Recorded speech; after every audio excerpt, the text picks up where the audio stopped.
7-8 ವರ್ಷ ನಾನು ಗಟ್ಟಿಯಾಗಿರ್ತೀನಿ ರಾಜಕಾರಣದಲ್ಲಿ, ವಿಧಾನಸೌಧದಲ್ಲೇ ಇರ್ತೀನಿ. ನೀವೇನಾದರೂ ನನಗೆ ಘೋಷಣೆ ಕೂಗೋದಾದರೆ ಮುಂದಿನ ಚುನಾವಣೆಯಲ್ಲಿ ನನ್ನ ನೇತೃತ್ವದಲ್ಲಿ ಚುನಾವಣೆ ಆಗುತ್ತಲ್ಲ, ಆಗ ನೀವು ನನ್ನ ಹೆಸರು ಹಿಡಿದು ಘೋಷಣೆ ಕೂಗಿ. NPS OPS ಬಗ್ಗೆ DK ಪ್ರಸ್ತಾಪ ಮಾಡ್ತಿದ್ದಂಗೆನೇ ಸರ್ಕಾರಿ ನೌಕರರೇನು DK ಅಂತ ಜೋರಾಗಿ ಕೂಗಿದ್ರು.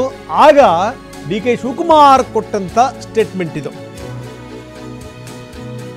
ನಾಯಕತ್ವದ ವಿಚಾರಕ್ಕೆ ಸಂಬಂಧಪಟ್ಟಂಗೆ ಅವ್ರು ಹೇಳಿದರು, ನೋಡ್ರಪ್ಪ, ಮುಂದೆ ನಾನು ಚುನಾವಣೆ ನಿಂತ ಸಂದರ್ಭದಲ್ಲಿ, ನನ್ನ ನೇತೃತ್ವದಲ್ಲೇ ಚುನಾವಣೆ ನಡೆದಂಥ ಸಂದರ್ಭದಲ್ಲಿ ಈ ಪದ ಹೇಳಿ, ಈಗ ಬೇಡ. ಅದರ ಅರ್ಥ ಏನು? ಮುಂದೆ 7-8 ವರ್ಷ ನನ್ನದೇ ರಾಜ್ಯಭಾರ, ನಾನೆಲ್ಲೂ ಕೂಡ ಬಿಟ್ಟು ಹೋಗಲ್ಲ, ನನ್ನ ನೇತೃತ್ವದಲ್ಲೇ ಮುಂದಿನ ಚುನಾವಣೆ ಆಗುತ್ತೆ ಅನ್ನುವಂಥ ಸಂದೇಶವನ್ನು DK ಏನಾದರೂ ರವಾನಿಸಿದರ? DK ಹೇಳಿದಂಥ ಮಾತು ಏನು? ಬನ್ನಿ ನೋಡೋಣ.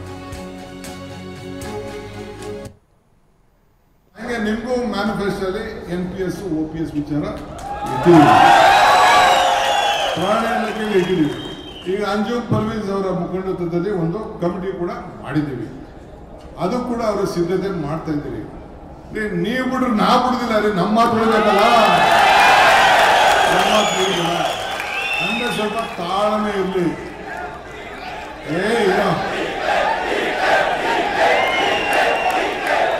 ಅಲ್ಲಪ್ಪ, ನಾನು ಎಲೆಕ್ಷನ್ ನೆಕ್ಸ್ಟ್ ಟೈಮ್ ನಾನು ನಿಂತ್ಕೊಂಡಾಗ, ನನ್ನ ಲೀಡರ್ಶಿಪ್ಪಲ್ಲಿ ನಡೆದಾಗ ನೀವು ಇದನ್ನ ಪದ ಉಪಯೋಗಿಸಿ ವಾಪಸ್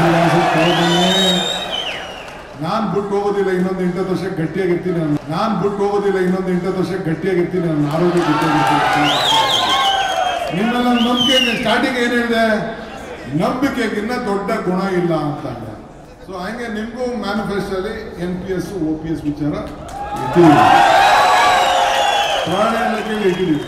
ಈಗ ಅಂಜು ಪರ್ವೇಜ್ ಅವರ ಮುಖಂಡತ್ವದಲ್ಲಿ ಒಂದು ಕಮಿಟಿ ಕೂಡ ಮಾಡಿದ್ದೀವಿ.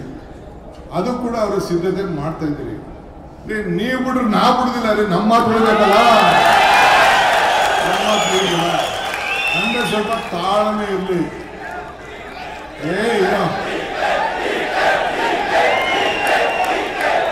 ಅಲ್ಲಪ್ಪ, ನಾನು ಎಲೆಕ್ಷನ್ ನೆಕ್ಸ್ಟ್ ಟೈಮ್ ನಾನು ನಿಂತ್ಕೊಂಡಾಗ, ನನ್ನ ಲೀಡರ್ಶಿಪ್ಪಲ್ಲಿ ನಡೆದಾಗ ನೀವು ಇದನ್ನ ಪದ ಉಪಯೋಗಿಸಿ ವಾಪಸ್ ನಾನು ಬಿಟ್ಟು ಹೋಗೋದಿಲ್ಲ. ಇನ್ನೊಂದು 8 ವರ್ಷ ಗಟ್ಟಿಯಾಗಿರ್ತೀನಿ. ನಾನು ಬಿಟ್ಟು ಹೋಗೋದಿಲ್ಲ. ಇನ್ನೊಂದು 8 ವರ್ಷ ಗಟ್ಟಿಯಾಗಿರ್ತೀನಿ. ನನ್ನ ಆರೋಗ್ಯ ಗಟ್ಟಿಯಾಗಿರ್ತೀನಿ. ನಿಮ್ಮೆಲ್ಲ ನಂಬಿಕೆ ಸ್ಟಾರ್ಟಿಂಗ್ ಏನು ಹೇಳಿದೆ, ನಂಬಿಕೆಗಿನ್ನ ದೊಡ್ಡ ಗುಣ ಇಲ್ಲ ಅಂತ.